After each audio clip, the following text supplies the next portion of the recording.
Well, we've spoken before about Nedbank and Ecobank strategic business corporation relationship, the alliance being seen as a way to provide customers access to a combined pan-African banking network covering 30 countries, including South Africa. Today, we take a closer look at some of the progress this partnership has seen in terms of achieving its one bank across Africa status. Smit Crouse, Executive Head at Ecobank Nedbank Alliance, joins me now in studio. Thanks so much, Smit, for joining us this afternoon.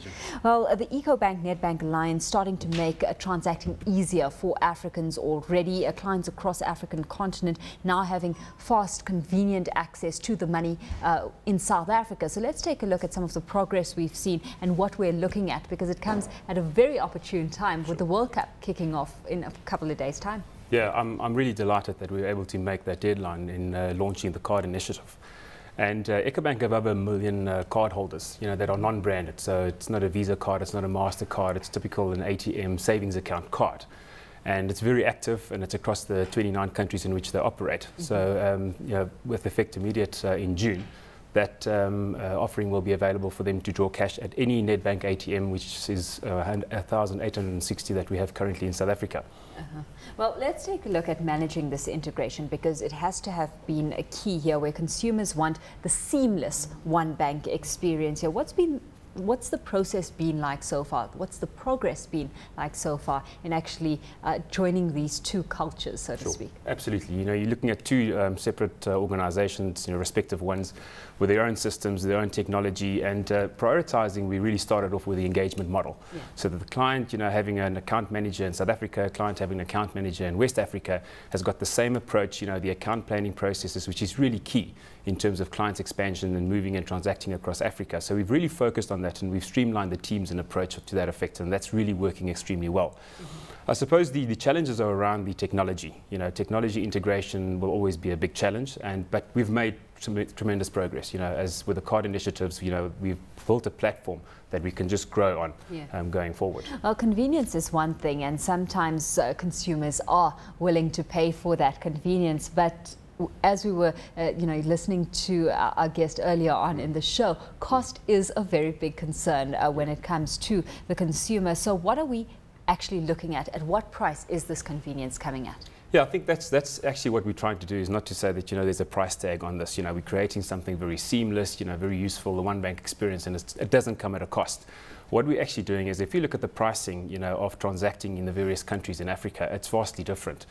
Some of these countries, even West Africa, clients, South African clients and some international clients perceive those pricing to be very expensive. And we're actually trying to streamline those processes. And obviously, from a Nedbank perspective, we are so well positioned to negotiate some of that pricing. So a Nedbank client, doing a letter of credit or some transacting in a country, has got the convenience of speaking to his in-country manager, will on his behalf look at better negotiating certain fees on that transaction. So it actually has a benefit. We are not putting a price tag to this seamless one bank experience. This facility then, one would assume on that basis, would have many clients traveling to other countries, South Africa aside, wanting to be a part of this experience as well. Has this extended to the other 5 countries Nedbank has operations in already? In the other African, the SADC region. Yeah, it has. But once again, the focus has really been on the corporate client base. And, we have more of a retail outfit in some of those SADC countries. So there is limited corporate clients in that, but that's continuously growing. And absolutely, we are making sure that that goes across the 34 countries. We've said in the beginning, in the opening, that we are 30 countries. We're at 34 at the moment. So it keeps on growing. And we're making sure that it's not just focused on one region in Africa, but it's actually focused on all the countries. With that growth happening in terms of a region basis, how do you see this, or what's the target in terms of getting transactions moving in the retail segment as well, or those retail operations going as well? Yeah, I think absolutely. If you look at banking in Africa, it's very retail focused. You look at the Nigerian opportunities out there at the moment, very much retail focused, and absolutely we have to look at a balance. But in terms of making progress, looking at the alliance, we've had to focus on the corporate first, and helping and expanding our clients into Africa. But absolutely, there are parallel processes in retail to extend that there too. Of course, this has all been designed to build a very true African brand. With the strides that you've made so far, have you seen a flow of business coming your way based on the fact that you do boast a very large regional presence? What kind of growth have you seen as a result of this? Yeah, sure. I think the growth once again go to the large multinational corporates, you know, and which is really great is that it actually goes both ways. You know, one would, in the beginning, a lot of people speculated that it would be the big South African corporates that we assist, and Ecobank is the beneficiary on the other side. But there has been a perception in the past that Nedbank is not interested in being in Africa. You know, we're big in South Africa, but not interested in Africa. So we have seen a lot of, you know, reciprocal business from those corporates where we have been the beneficiary in South Africa, where we typically have a growing share of wallet based on the offering that we're able to give our clients. Absolutely. Well, you know what some found surprising when this partnership was first announced was that there was not going to be any profit sharing in this deal. So what are the forecasts suggesting this venture during the World Cup specifically could potentially do for the respective bottom lines?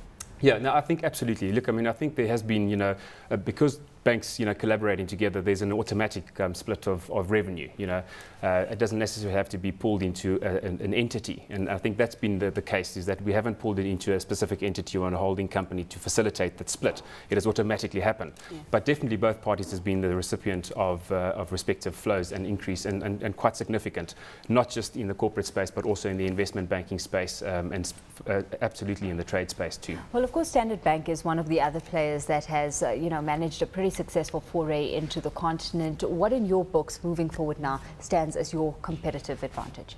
Absolutely. We're in 34 countries. Standard Bank is in 17 countries. That speaks for itself.